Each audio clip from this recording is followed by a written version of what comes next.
concubina. Ela tem um paralelo com o transtorno de personalidade borderline. Como que eram as concubinas do passado? Ela era usada pelos nobres ou por um rei quando o nobre queria se servir sexualmente dela. Então ela era um objeto sexual de homens. Não tinha vinculação afetiva, um relacionamento. E como para a mulher isso é muito importante, o ato sexual é uma entrega do coração, não é só do corpo. Esse aspecto arquetípico da mulher, que o ato sexual é uma consequência do vínculo afetivo e do amor, não existia. Né? Porque o homem ele é mais os centros de baixo, o homem é mais matéria, o homem na sexualidade ele funciona mais material, a vinculação sexual pura, e a mulher é afetiva. Então elas não tinham esse complemento, elas eram usadas e ficavam sozinhas. Daí que vem o vazio, né? Que a gente fala o borderline, né? O vazio interno e o desequilíbrio emocional. E imagine um lugar de um harém com muitas concubinas.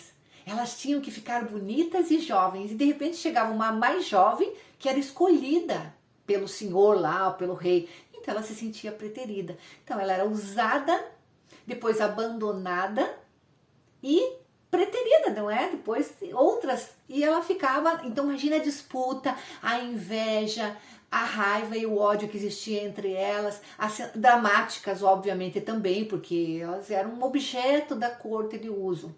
Se você pegar o paciente com border, é exatamente isso que acontece, ele não consegue romper um relacionamento, porque ele sente esse vazio afetivo com uma coisa muito interna, arquetípica, que está lá no tronco da personalidade. A pessoa não consegue controlar isso, é um impulso.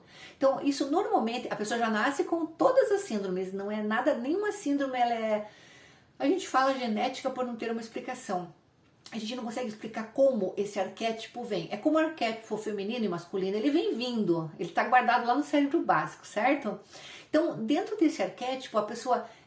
ele tá já como uma semente guardada, mas ele manifesta, essa síndrome ela se manifesta depois de uma primeira ruptura naturalmente. Normalmente é assim que acontece, tá?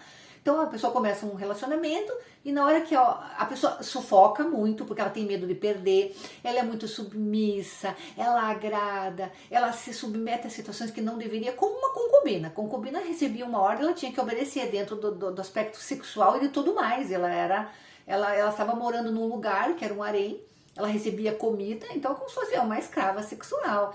Então quando você vê essa síndrome ativa numa pessoa, ela vai replicar esse padrão. Ela vai tentar agradar de todas as maneiras, ela vai tentar ser submissa e receber a ordem e obedecer, tá? Só você pegar. Aí você diz, mas isso pode ser um arquétipo só de concubinas? Não, ele pega um arquétipo de prostituição, ele pega um arquétipo de mulheres que foram abusadas. Quantas mulheres na humanidade? Antigamente era assim, casava, muitas vezes ela era casada, e o seu marido usava mulheres fora de casa. E elas sabiam disso, e elas eram usadas sem nenhum vínculo afetivo. Os homens eram mais agressivos no passado, né? De repente chegava, gritava, falava, usava e saía. Então, mesmo ela sendo uma esposa, ela também pode ter vivido isso, tenta entender. Então, quando a gente cria, coloca, nomina, quando foi nominado pelo MEP, síndrome da concubina, porque ela é um ícone que representa toda essa questão da sexualidade do passado, onde a mulher foi usada como um objeto sexual sem o complemento afetivo que é necessário para ela. E é isso, esse arquétipo que vem ao longo da humanidade que gera essa síndrome, que hoje está recebendo o nome de borderline, né? Aqui a gente vai chamar de concubina. Então, vamos lá, a pessoa é desequilibrada, ela tem surtos de raiva, de ansiedade, de repente ela tá lá embaixo, aí ela faz aquele drama, então por qualquer coisa ela fica muito feliz. De repente por qualquer coisa ela tá terrivelmente desgastada, aterrorizada, acabada, deprimida. E isso acontece no mesmo dia, gente, 3 ou 4, 5, 6 vezes.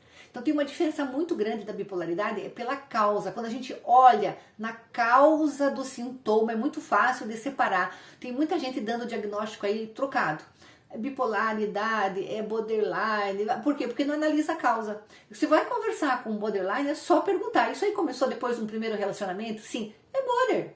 Você perde o centro, se desequilibra emocionalmente, ficando muito alegre e muito derrotada, muito desativada, muito deprimida, muito aterrorizada, muitas vezes no mesmo dia, sim, é border, tá? Ou a gente já vai ver o gladiador, que é o bipolar, é bem diferente, tá bom? Então lá, ela fica muito empolgada e muito desesperada, muitas vezes durante o dia, por pequenas coisas, é coisa de mulherzinha de harém mesmo, né? Ah, isso, aquilo, é uma coisa de um desequilíbrio que é muito característico, embora homens também tenham, né? E normalmente as pessoas que têm esse tipo de síndrome têm mais o cérebro associativo desenvolvido e o límbico. A gente vai ver, tem publicações isso se você quiser aprofundar, tá? Então ela é dramática, ela tá sempre perturbada e perturbando os outros, tá? Uma pessoa submissa, certo? Mas o principal é que ela sente internamente, olha, dentro dela como que é um vazio interno, porque não teve o complemento afetivo, tá?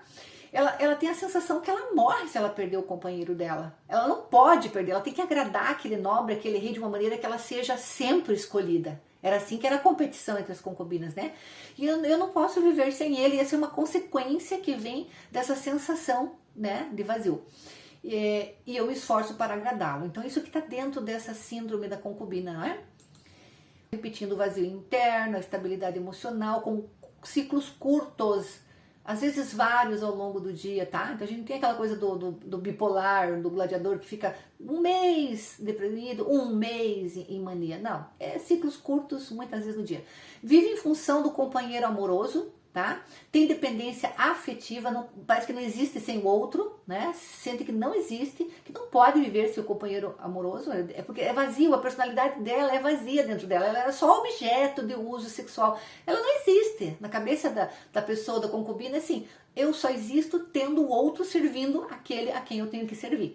Faz tudo para agradar, não é isso? E sente um desespero porque não pode perdê-lo. Sufoca o companheiro. É por isso que geralmente a pessoa tende a terminar esse relacionamento.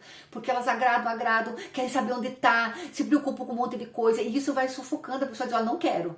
Quando a pessoa diz, não quero, aí começa toda a crise que ela entra na questão da perda do companheiro, e aí muitas vezes aí que surge a concubina. Desestrutura-se completamente quando perde esse companheiro, então, tá? A pessoa fica sem personalidade, na verdade ela fica vazia. O floral para a concubina, letra A, elimina o vazio interno e desenvolve a sensação de ser um indivíduo. O floral B elimina a instabilidade emocional e desenvolve o equilíbrio interior. E o floral C elimina a dependência afetiva e desenvolve a autoconfiança. Como existem muitos nomes comerciais para um mesmo princípio vibracional, sempre confira na etiqueta ao lado do código de barras para qual síndrome o floral que você está comprando é indicado.